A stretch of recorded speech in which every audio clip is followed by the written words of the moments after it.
I live 170 miles away from the city. I'm 280 miles from Buffalo. 380 from DC. It's 2,800 if you want to get to LA.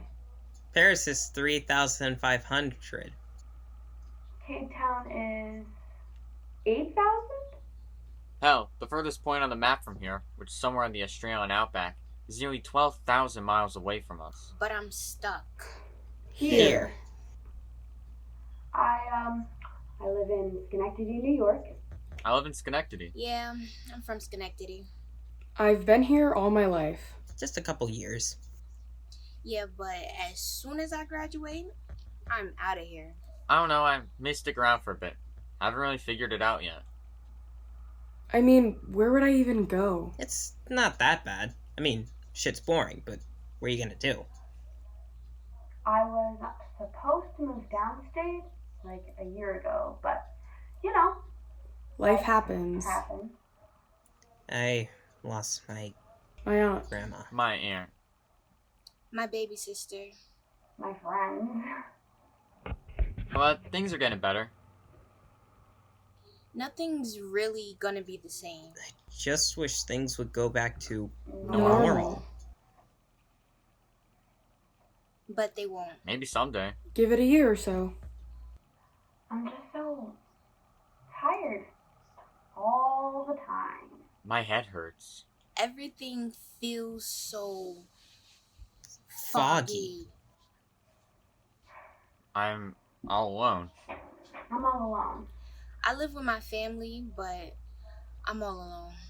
I'm just so lonely. I can't do this Anymore.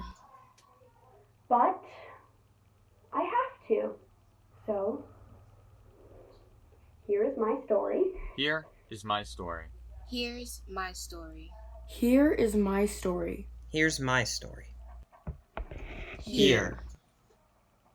Is our story.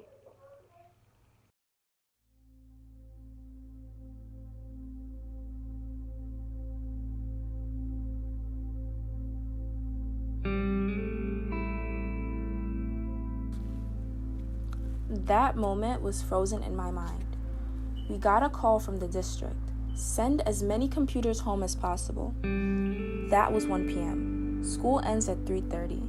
It was chaotic. This was so new and scary. We had about 2,400 kids in the building to figure out what to do, and we didn't know. It was devastating, confusing. I felt trapped, but I love it now. How did I feel last March? Scared, I guess. I mean, there was too much unknown. You know, I was scared to get sick. I was scared to not have what we needed. I remember panicking about whether or not we had enough toilet paper. I was excited, yelling to Ma that we had a week off from school. Little did I know what was to come. Scared to be near people.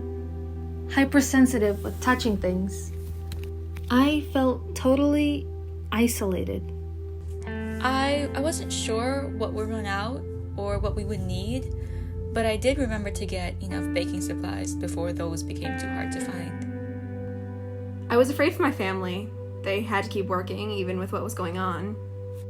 I was excited to get some time off from school, and now I'm just tired. That joy and sense of weirdness when everything was starting is all gone.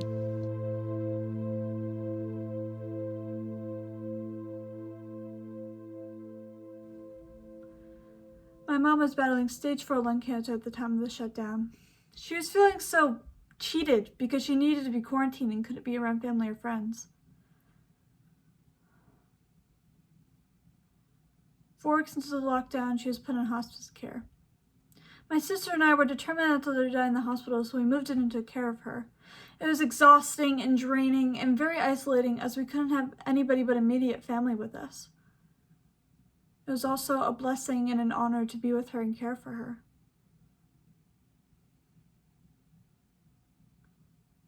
She died on Mother's Day. You can't imagine the feeling of losing your mom on Mother's Day, and then not to be able to have a wake or a funeral is horribly painful. She deserved a proper burial. No comfort, no closure from family or friends. It was awful and still continues to make me feel bad. It was more the mayhem that added a lot of stress rather than the actual patients. From the COVID patients I encountered in my experiences, it wasn't as stressful and it wasn't as bad as trying to deal with all the other craziness. Agency-wise, state-wise, there was no plan. I don't think anyone could have prepared for this. I've been aware that the number of complaints has increased about symptoms of anxiety related to COVID-19. I find that it affects me as well. Although I don't feel anxious, I find myself performing extra education to all my patients. I have some very high-risk patients who will die if they get COVID-19. So we've started a crash course in telemedicine. If the patients don't have that technology, we have them stay in their car, drive to the window where we can see each other and talk on the phone about renewing medications or any issues they have. I can't hug my patients anymore, which has been difficult for me. I can't sit beside them and hold their hand or pat them on the back. You know, that really depresses me now that I think about it. So does my anxiety and depression carry over to my patients? To my staff? When COVID hit the hospitals, it definitely drained everybody. There wasn't enough staff anywhere or supplies. We were all burnt out and tired, you know, we were in shock, trying to maneuver as best we could around what was going on. The winter is traditionally a very stressful time in healthcare, and everyone gets taken down at some point. Our unplanned time off was double what it was last October, and everyone's coming to us in their hour of need, but the entire nation is on fire. A lot of smaller hospitals don't have ventilators or the staff that are trained to take care of a patient in critical condition, and when they turn to the larger hospitals, all of those are full too. To be a nurse, you really have to care about people, but sometimes when you walk into an ICU full of COVID-19 patients, you just shut down. You accept the fact that you have to become a machine, and there are only so many bags you can zip. The stress really starts to get to you, and I feel like people associate the stress with the peak, but I think the hardest part is coming down from that. Everyone's exhausted, and you don't get a mental break. My husband is 77 and has active but non-progressive cancer. My dad is 70 and has COPD, and my stepmother is 78. My mom is 68 and my stepfather 71 with Parkinson's. As a healthcare worker, it's not a matter of if I will get COVID-19, but when I will get it. When that happens, who will be there to take care of me? Are my fears unwarranted? Is it paranoia? Or am I a realist who understands that before this is over, our entire world will be changed forever? This is only the beginning of the pandemic.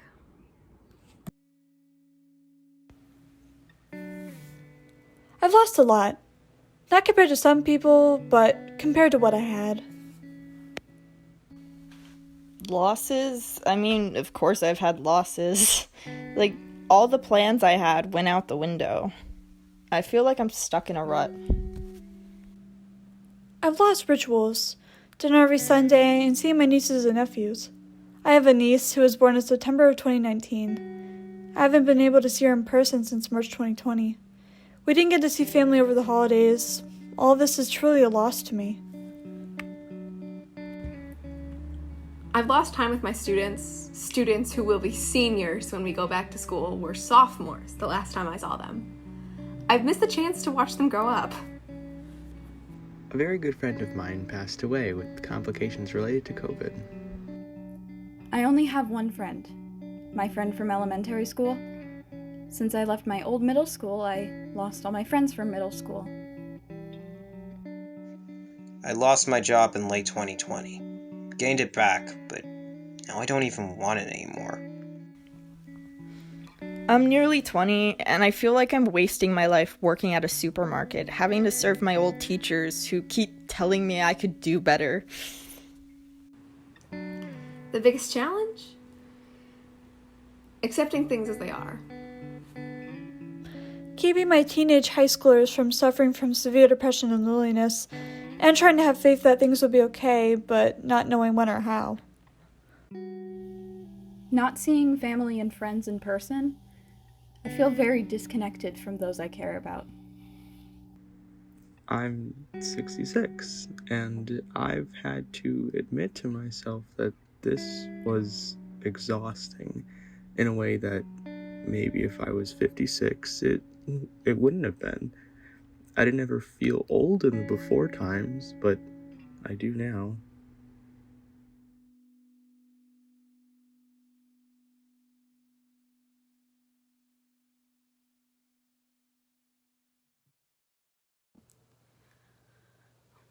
Recently, I've been waking up with headaches and body aches. Perhaps it's a result of my overall lack of movement combined with angst. I am doing my best to remain consistent with workouts to sweat out my troubles and feel rejuvenated with hope.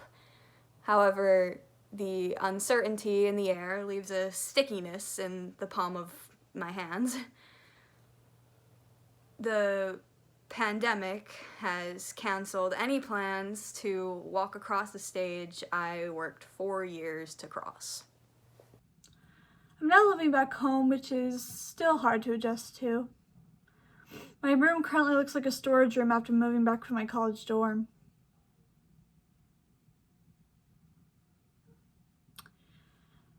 I'm now living in a confined apartment space with my family members with absolutely nothing to do but interact with each other. In a sense, this quarantine has been beneficial because I'm improving my relationship with my little sister. We don't really have a choice since her bedroom is right next to mine. To kill some time, we've been playing piano together, and that's enjoyable. Hopefully, by the end of quarantine, we'll be able to play a few pieces together. I'm juggling a lot. I mean, all my college courses are online, and the teachers seem to be assigning more and more assignments to be completed. And perhaps they're under pressure too, they have to make sure that we're actually learning. And I guess that translates into giving us more and more assignments to complete. But besides that, I have responsibilities I need to take care of too. I translate appointments and I pay bills, and now I'm even doing most of the groceries because I'm too scared to let my parents leave the house. I am the first in my immigrant family to graduate from college. I was heartbroken that I would not see them in the crowd cheer me on at graduation. I dreamed of my younger cousins emulating the moment as a memory and using that to push them forward to thear dreams.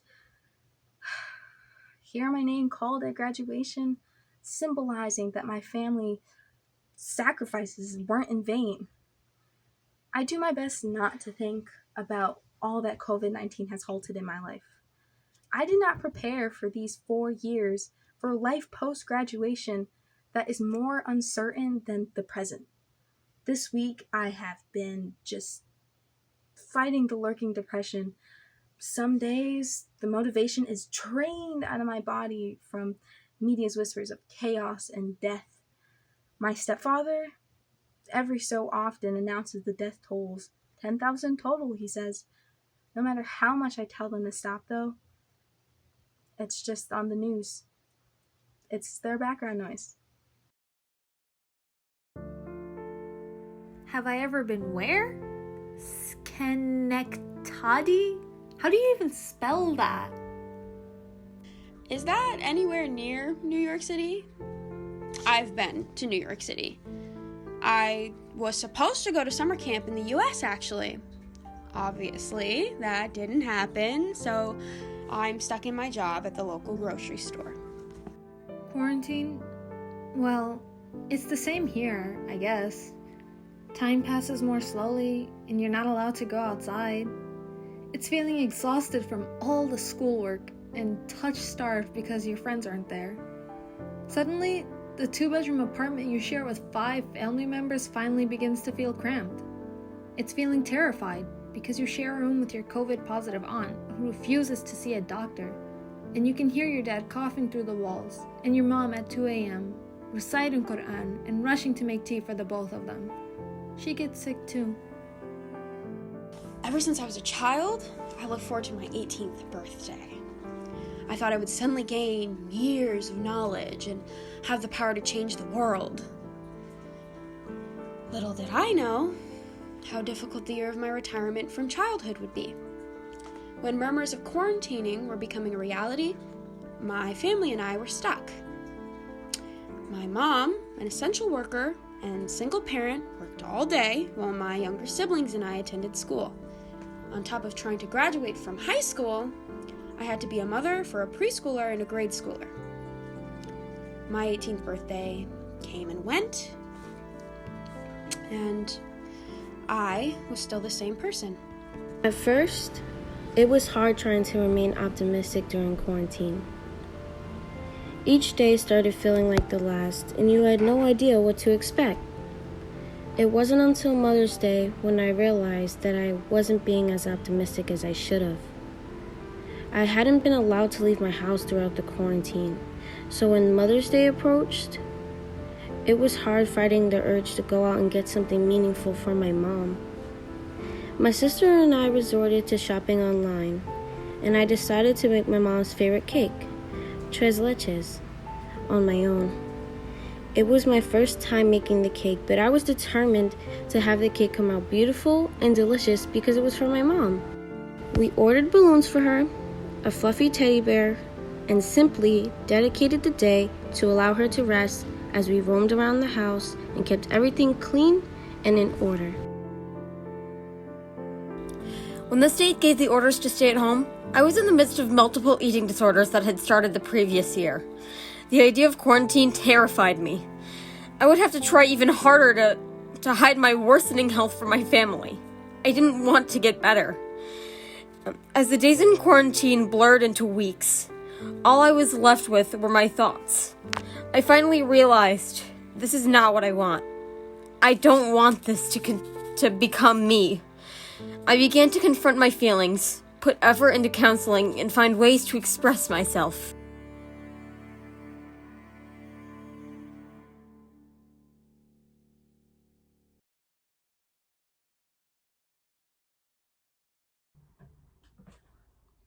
On a hot Sunday afternoon in June, on a weekend visit home from school, I found myself in front of an ice cream parlor just a short block from my house.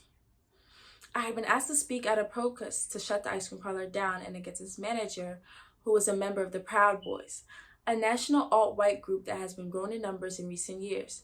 The manager had previously committed numerous offenses and called black and brown customers from the community ugly racist slurs. Looking at the crowd, I saw many familiar faces from all over our small city. Community and tenderness existed among us, and we made a safe space for each other, our pain, our voices, and our stories. But that comfort will be shattered forever when 24 hours later, a white man entered that same space and pointed a gun at that very same crowd. On May 25th, 2020, a police officer killed George Floyd in Minneapolis. Massive protests occurred in all 50 states and in multiple countries across the world. It was unlike anything the Black Lives Matter movement or any movement had ever seen. At the time of these protests, I had just arrived on campus to take an anatomy class for an occupational therapy program that required a lab. It was a month prior to speaking at my hometown protest in front of the ice cream parlor in June, and it wasn't long before I realized I was living in a different reality from my white professors and peers. These realizations began after I spent several nights scrolling through Twitter with my friend on FaceTime together, watching reactions and reacting ourselves from the Minneapolis fires. In our Zoom classes the next morning, despite the curfews enacted in our city, there was no acknowledgement of what was happening outside the university walls. There was small talk, light jokes, business as usual. It was not just bewildering, but bizarre, especially since the university was in Buffalo, the same city where a viral video was taken of a police officer shoving a 75-year-old man and continuing walking as the man's head wound bled onto the streets. It felt like the ground was shaking beneath my feet. My white peers and professors didn't seem to notice the earthquake. The staggering dichotomy illustrated clearly that the reality I was living in as a Black person in academia was not the same reality as my white comrades in that same space. While this has always been the case, after George Floyd's murder, it heightened and swelled. The pain and loneliness I experienced grew louder with every class, yet the world of my white peers and professors was too quiet. The world is changing as the truth continues to show itself in ways we can no longer ignore. As the truth continues to destroy the ideas we once held dear and shift our experienced reality, we are increasingly forced to come to terms with the truth of ourselves, the world we are living in, and how we will dare go forward in the face of uncertainty. Thank you. I grew up in Niskayuna with family in Brooklyn. I felt like I had two different lives. I've always learned how to conform to whiteness, but also be true to myself and who I am as a Black woman. And my roles from teacher, dean, principal, etc., I've gained confidence in being able to speak up, know what I'm speaking up for, and being passionate about helping others who can't speak up for themselves. It does take a long time. I just turned 37, and I wish I had my advocacy skills back then when I was a teenager versus now at 37, starting to find my voice, find myself, not worrying about conforming, not caring what others think. And I really admire my students who can do this now. George Floyd's death was shown on camera multiple times. My kids having to witness that was challenging. It was traumatic as a person of color. How could we support our students? That on top of the unknown was traumatizing for many. We did a lot of restorative circles just to be able to share / support each other. We know this was happening, but for it to be so real for so many people, this was the first time they saw it happen and they had to face it. Before, you could hide from it, but now there's nothing else to do other than to figure out a way to cope with it. I was my authentic self during that process. We cried. Many students and teachers wanted to support each other through the reality of facing racism. I love the fact that our school empowers students to have a voice. They can find who they are as a person. And if you have that skill, you can prosper at anything. Who you are, beliefs, biases, what you want to fight for. just putting your all in. I have a huge issue with history books. It's whoever creates the narrative. I really hope that history books can be truthful and transparent about what happened, why the whole Trump presidency, the racial divide, the truth about them wanting to attack people. Whoever does the history books, I hope that they're truthful about it.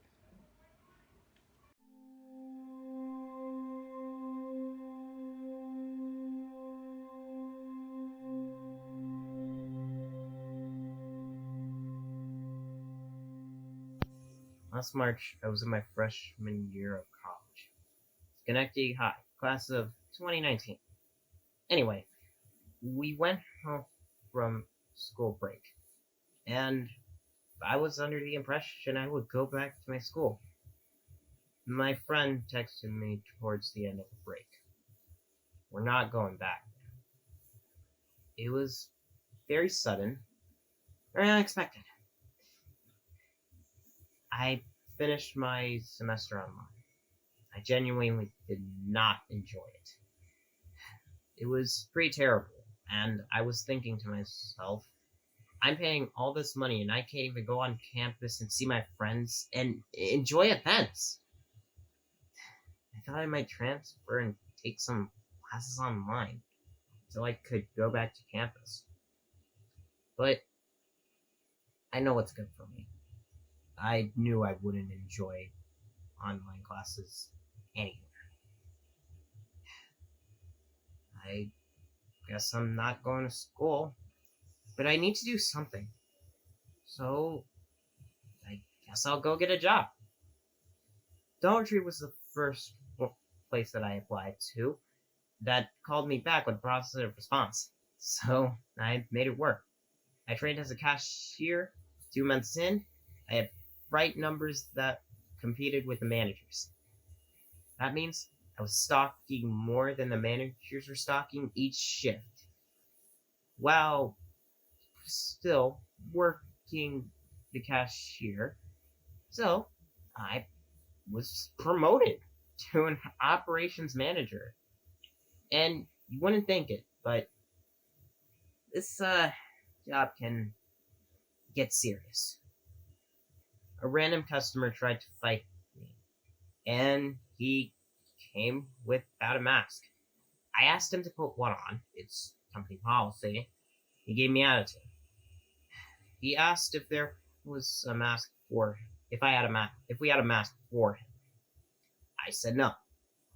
Then he asked me where something was.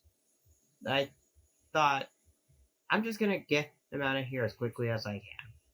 I'll check him out. He starts grabbing the school supplies out of the donations bin and playing with them.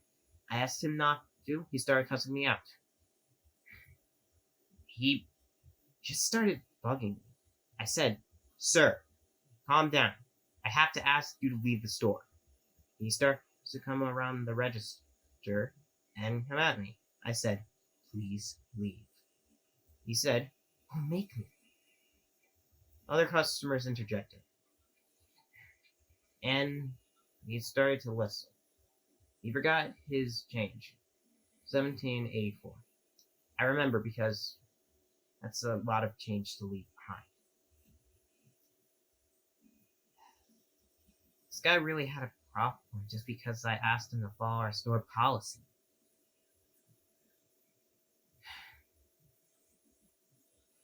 I just wanted to do something with myself and not feel like I was holding myself back. Something I listen to a lot is the album Pony by Rex Orange County. It just talks about different emotional travesties and growing up and trying to branch out, not hold on to the past, things like that. My biggest challenge during the pandemic was probably just maintaining independence. I'm a pretty independent person, and there just comes a point where, it's hard to be independent when you're with your family all the time. I wasn't actually with them a whole lot, but now I'm in my household all the time. Interacting with people again when I got the job, or even now talking to you. I used to be this person, and during the pandemic, I changed a bit, and people missed the part where I changed. So talking to people has been a challenge. There's this lady who started coming in recently. We call her Gray Lightning because of her gray hair. I'll explain the lightning part, but she walks in without a mask on, goes over to the guest services desk and grabs one of those electric scooters meant for people who are, unable to walk, just whatever disability that they may have. You're not even supposed to grab those unless you really need them. Anyway, she takes a candy bar right in front of the guest services desk and brings it over to me and rushes us to cash it out, or rushes me and my team to cash it out. You're not even supposed to do purchases there. She says she doesn't have a lot of time, that she has places to be, but she does it every day. And after she's cashed out, she walks over to the scooters again, and just drives around the store causing chaos. She'll do things like take the clothes off the hangers, knock things off the displays, touches everything and anything that she sees, and coughs openly without a mask on. Yeah. The lightning part is obviously the electric scooter, but she's there every single day, and she'll always go to Starbucks to get a lemonade, but it does get annoying.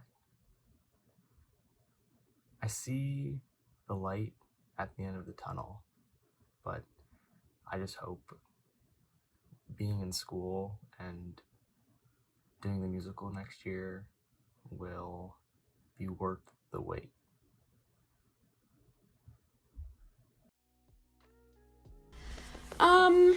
If this year had a soundtrack, it would be YT by Summer Walker. The Twilight Zone theme.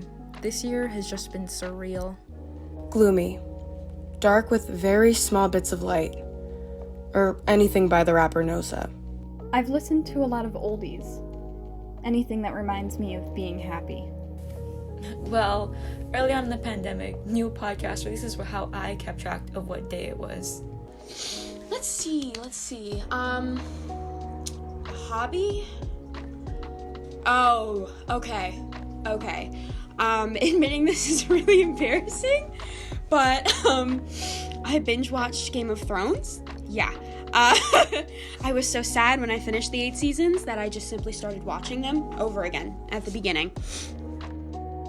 I baked.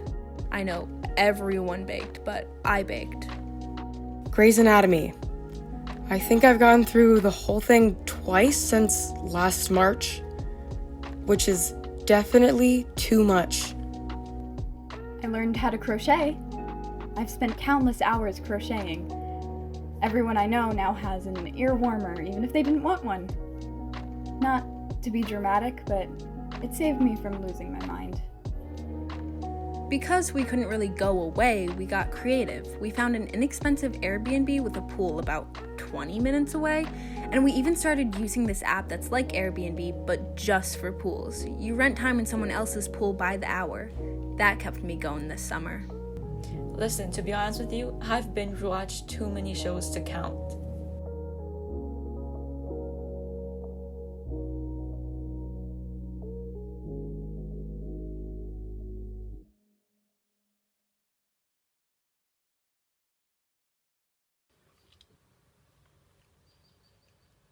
Nobody could have prepared me for the last year. Nobody. We didn't have any more layoffs because the company was so radical a year ago. But I never could have expected this. And we've always been good with ambiguity, but not this much of it. And the emotional damage. I mean, sometimes it's hard for me to look myself in the mirror. So many employees have just started new lives, and we can't just turn the switch back on and say, time to uproot your lives once again and come back. We had a 90% reduction in revenue at Proctor's. I mean, we feel like survivors on a lifeboat. And I feel like one of the main reasons for that is because of the guilt and grief we have. I mean, in the before times, Proctor's was the biggest cultural organization outside of the boroughs. And as representatives, we had a statewide responsibility. And even as a person, I was much more optimistic and can-do, which I will get back. But I'm much more hyper-realist now. People were not prepared to admit the effects of the pandemic.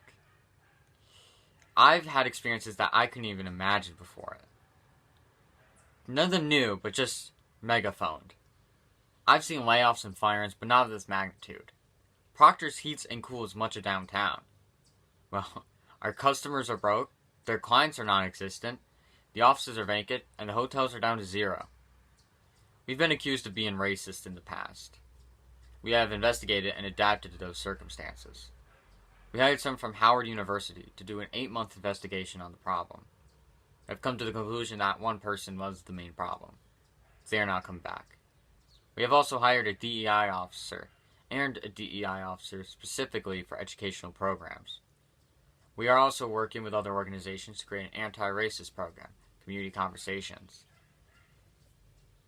And we've also worked with Schenectady School District to create Schenectady, which is rapidly growing. We are also working to keep diversity alive in our existing and future staff.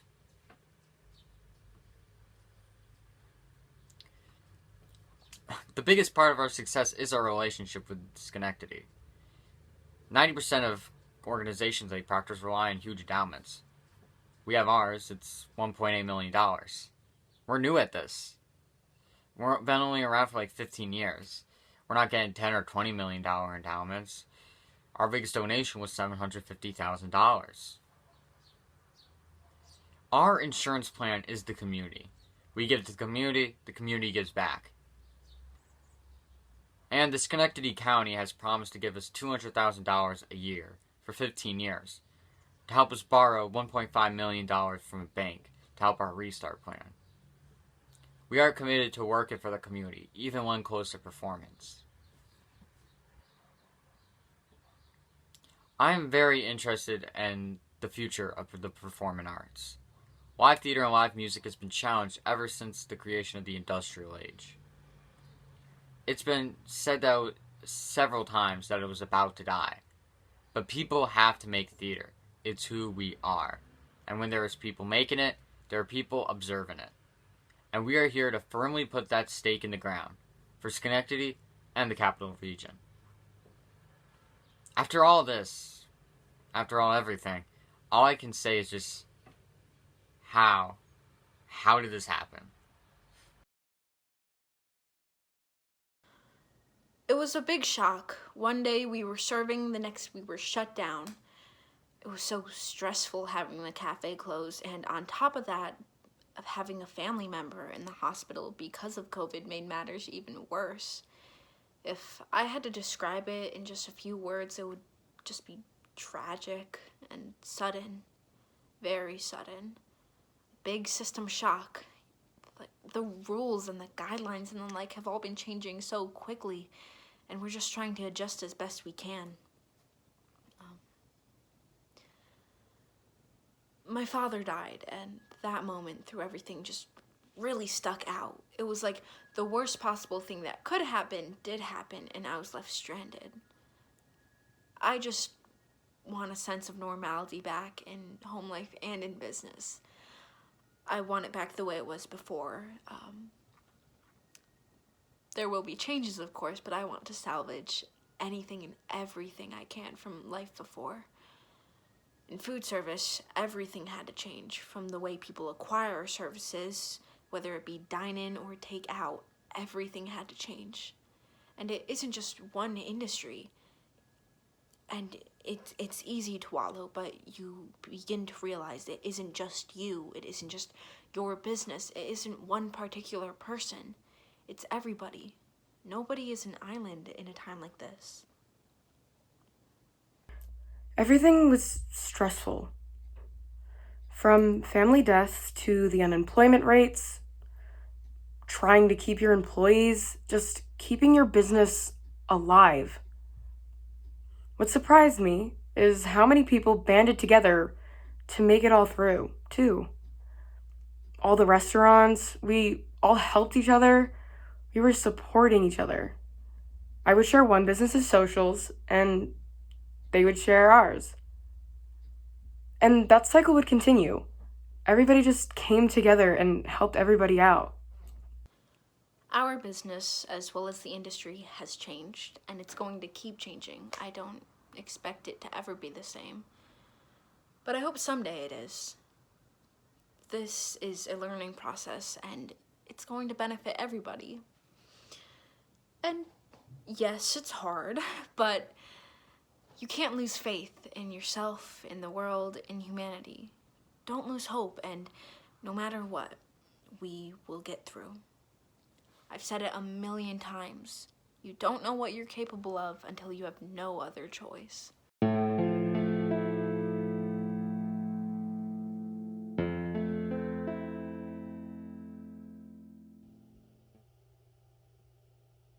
I live alone, and my mom died in May 2020, so it's been hard, to say the least. My dog is here, which is nice, but he doesn't speak English. When the school told me we were going virtual, I thought, finally, someone to talk to me. But then the first day of school happened, and none of the students spoke to me or participated in class. When I emailed them asking for them to turn in their work or come to a meeting, I wouldn't get a real response. Curse Gmail for those automated messages. Alright, see you then. Sounds good. But it is what it is. I got through it. Well, I guess I am still getting through it. It's hard. I don't talk to anyone. I don't go anywhere.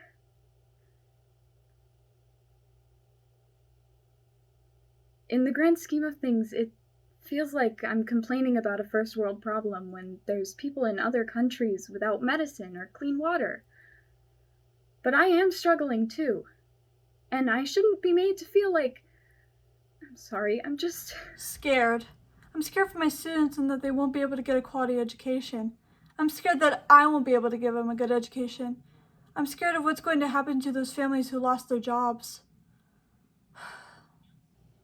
Someone asked me a few days ago what was one thing I took for granted while working in person. And I wish I could say something profound, but honestly, it's the eye rolling and the back talking and students wearing hoodies when they weren't supposed to. And being at the very end of my rope of patience. I miss it all. I would kill for someone yelling at me rather than the silence of a virtual classroom. When we were first sent home, I'll admit I was a bit excited. I took home some things from my classroom, nothing big, obviously. It was just supposed to be a week.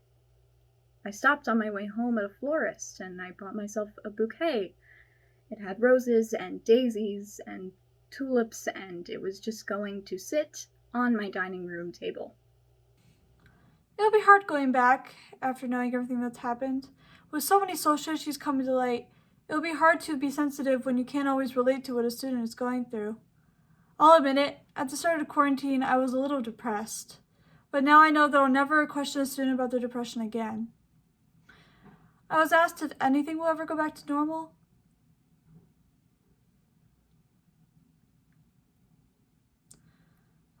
How is anything to go back to normal when some of my colleagues, friends, and family have passed? How is anything supposed to go back to normal? Whether we like it or not, this is the new normal. And I don't know about anyone else, but I've become a recluse.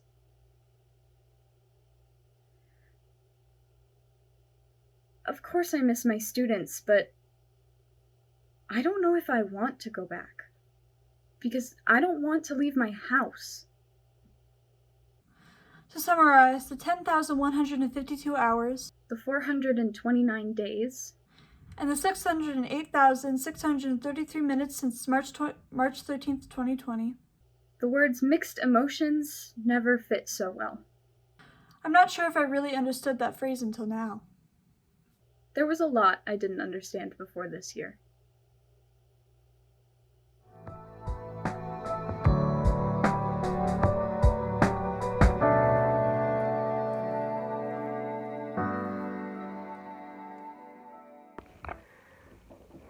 I lived in Schenectady, but I moved to Niskayuna. We bought our house in a little suburb closest to Schenectady. We bought the house in the middle of October, and then there was a huge Trump 2020 sign on our neighbor's lawn. That was hard. Nice neighbors, but at the end of the day, their values don't align with mine. It made me very fearful. We have a Facebook group, but a lot of people were making very nasty comments about people of color. So we stayed more to ourselves, stopped talking to neighbors. We were able to see neighbors who were advocating.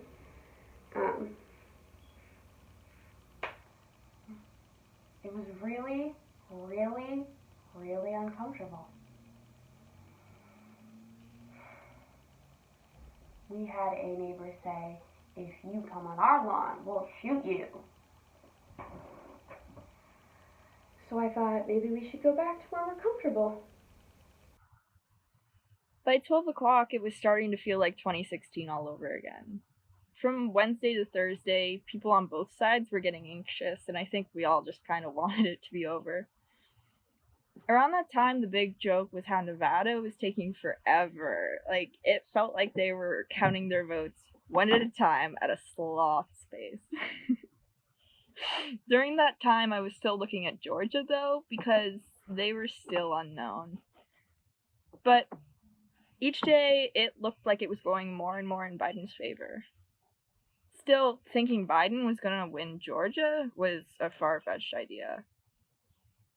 But I kept looking at the polling maps, and more I felt like Biden was going to win them. Then Friday, Georgia flipped to Biden, and then Saturday, he won Georgia.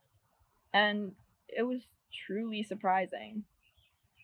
Georgia's in the deep south, and it shows demographics are changing in those areas. Now it's like, oh, of course Georgia would go to Biden, but back in election week, it was truly shocking. Like, back during that week, saying Biden was going to win Pennsylvania or Wisconsin was not far-fetched, but saying Georgia was going blue was far off. It was definitely interesting, but it made sense because some of the people in Pennsylvania or Wisconsin or Michigan who Trump promised to help bring back their jobs kind of ignored. And that Sunday, Biden won. It was really crazy to see people in different cities and different countries even just celebrating. It was a crazy experience to watch and also to live through such a crazy, scary, important, horrible, and memorable election week. The election was hopeful.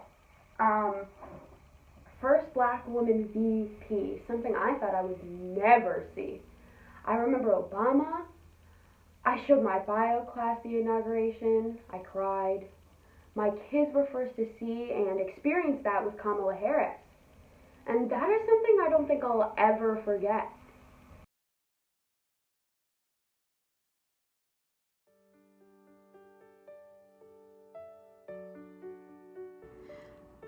Over the past year, I have found homes for 5 dogs that were in emergencies and needed a family.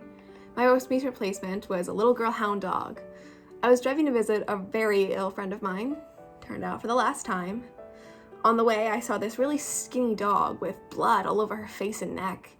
So I stopped. I coaxed her close enough, stashed her in the car, and continued to see my friend. The dog had no collar, no tags, and the blood was from 2 holes in her ear. It looked as though large earrings had been stabbed through. Hunting tags, I'm guessing. That's how some farmers ID their dogs, like ear tags for cattle. I called the dog control officer, but it was New Year's Eve and all the shelters were closed, so he asked me if I would foster her for a few days. No one reported her missing. Later, when I reached out to him again after a week or so, he told me that I'd had the dog for over 5 days and she was now my responsibility, my legal property. That's probably another story, one with a lot of cursing involved. I'll pass on telling. I named the dog 11 after Millie Bobby Brown's character in Stranger Things. Like 11, my dog had so many horrible things done to her, but no words to tell. She was so skinny and so afraid, but she loved playing with my other dogs. There was this 15-foot leash I had her on so she could run around and wrestle with them. I took her to my vet, I put olive oil on her food so she gained weight quickly, and she even learned to come when I called her name. I had 11 for 7 weeks, I think. She went to a family who always adopted rescue dogs and had a young hound who looked just like her. The children loved her name, so they kept it. And they sent me this picture of her on the sofa, curled up, watching TV with the family. My friend died 2 weeks after I saw her that day. She would have been happy to know that 11 ended in a safe home. She loved dogs dearly.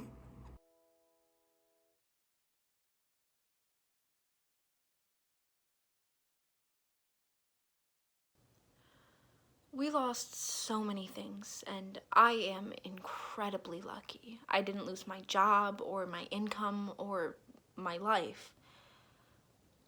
But I did lose faith that the grown-ups were in charge. In some ways, the storming of the Capitol on January 6th was like the pandemic.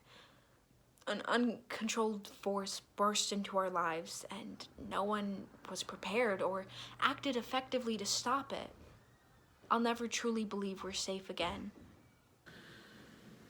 A bunch of different emotions. The first one, if this were people of color, this would have been a totally different reaction. Totally different.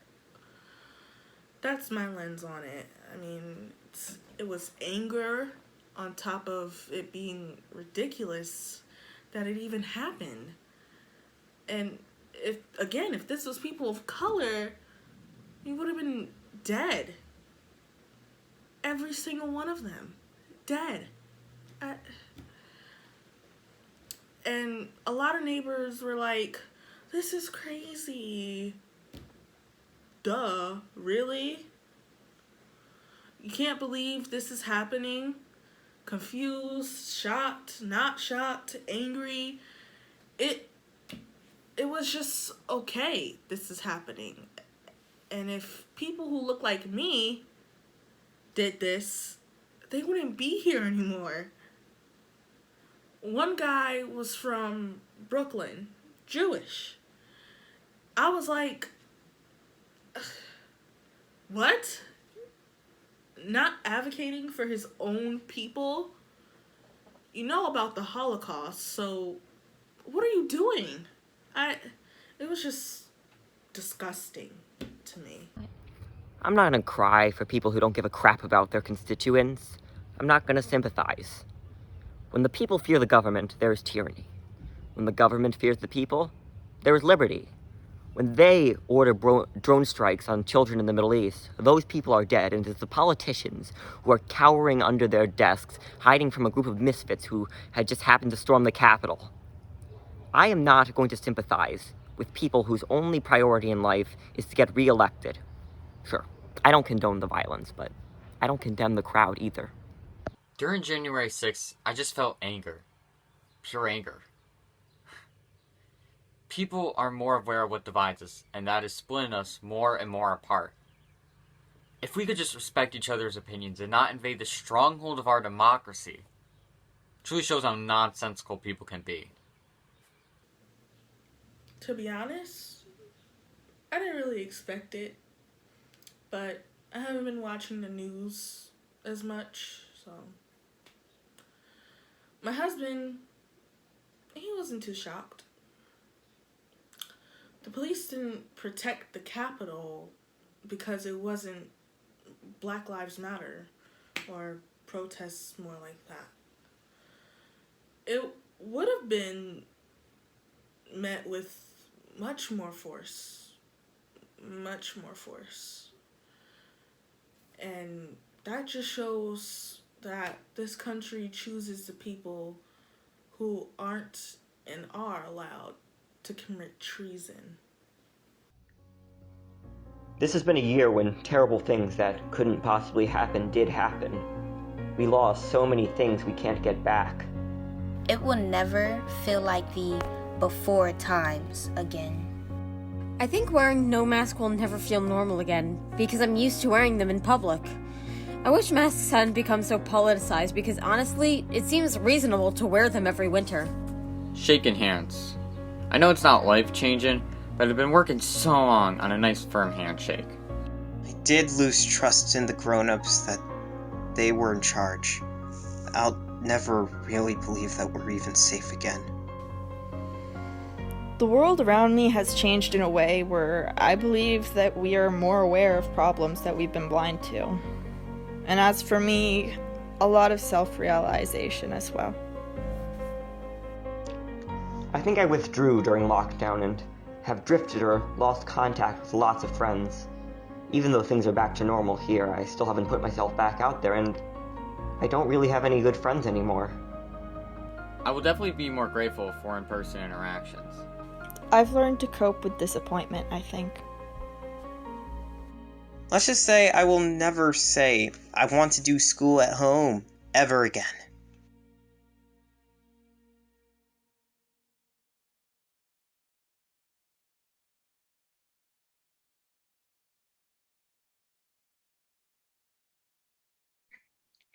I got a call. I think it was about 2 months ago, maybe more.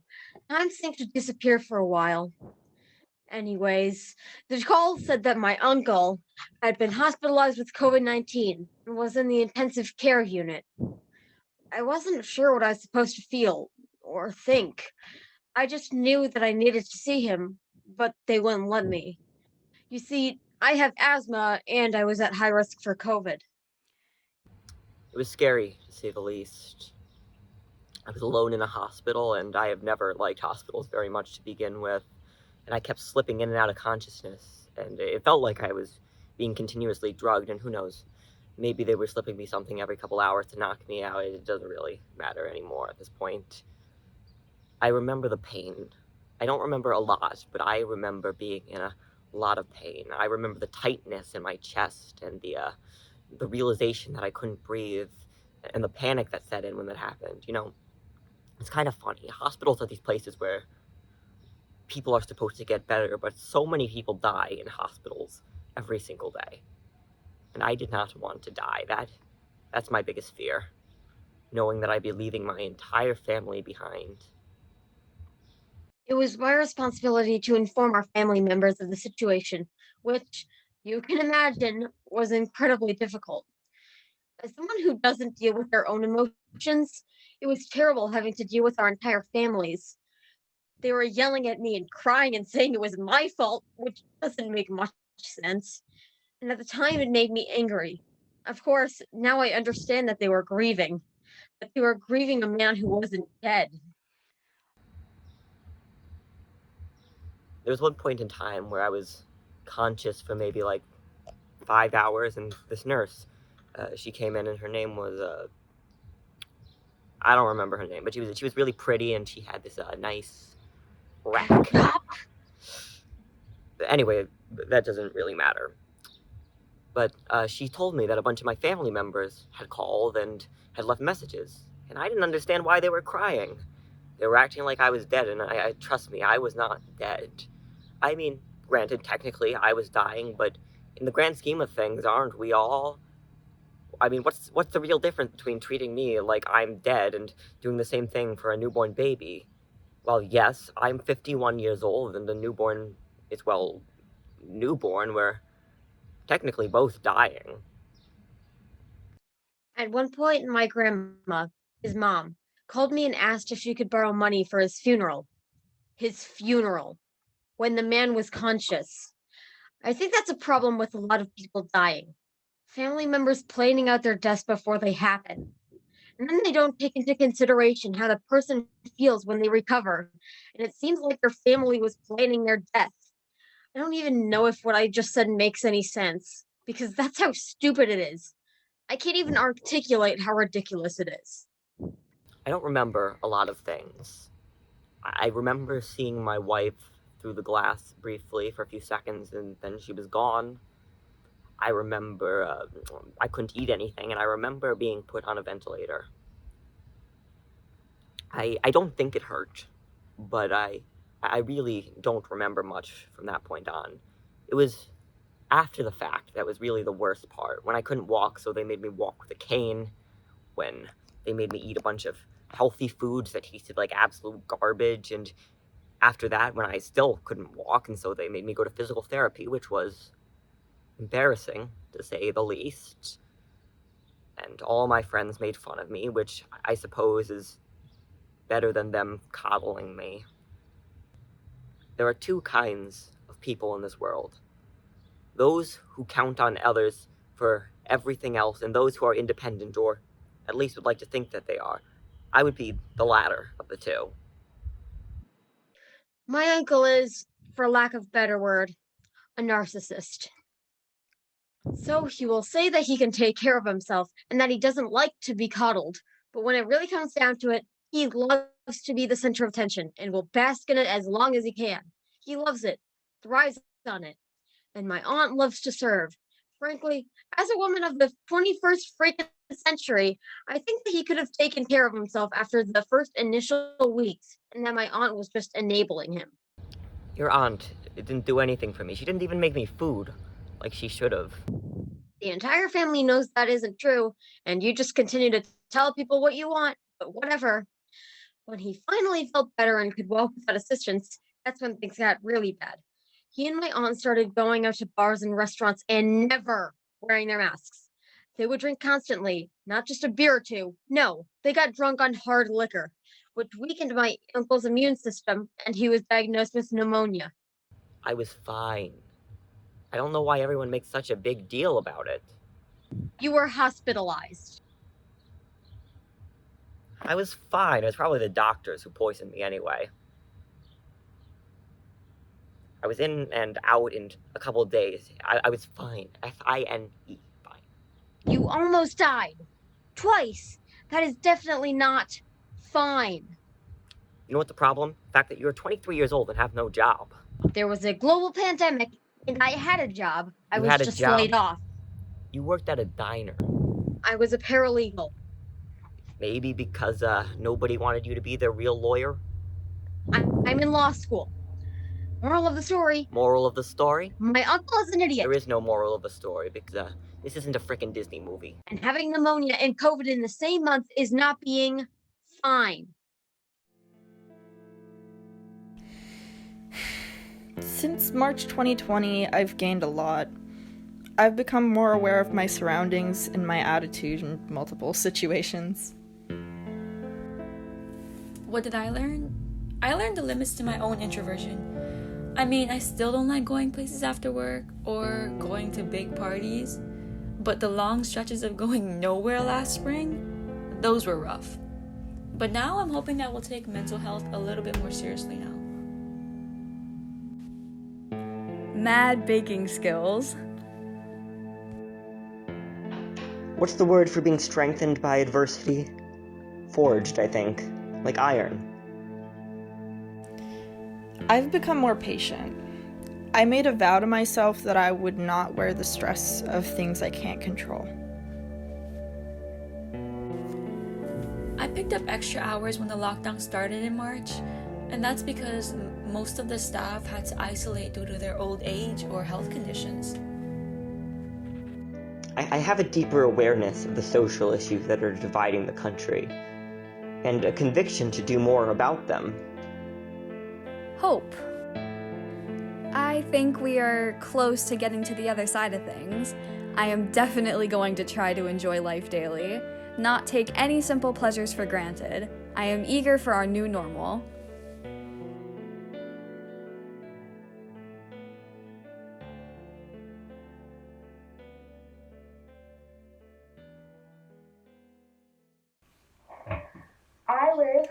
170 miles away from New York City.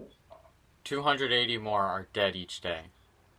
380. 2,800 more. 3,500 miles. 8,000 new infections. 10,000. 12,000. 20,000. 3.5 million. 640,000 minutes and 6 seconds. But we're still counting. I've been feeling a little foggy lately. Like the world around me is just an idea. A beautiful idea, but an abstract one nonetheless. I feel stupid. Unproductive. Old. Tired. But just for now. But just for now. But just for now. But just for now. Just for now. I'm going to college in the fall. I'm staying right here. Teaching as always. I have no idea what I am going to do. I'm going back to school. In person. At least I hope. But I guess we'll see. We'll see.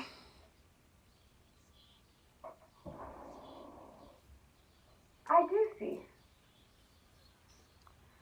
I see a light. It's faint. But it's certainly there. Far away. Almost here. It's fading out. Growing. Changing. Flashing. It's beautiful. It's cold and distant, but it's beautiful. Lighting up a disgusting world. Garbage covers the streets. This world has gone to shed. I see dead and dying plants. Abandoned house filled with the ghosts of a different time. I see an old, rotting world illuminated by this beautiful new light. Strangely beautiful. It's like a painting. A drawing. A sculpture. A collage. Telling the story of a time gone by. But with just a little hint of tomorrow. Tomorrow. Tomorrow. The sun is rising.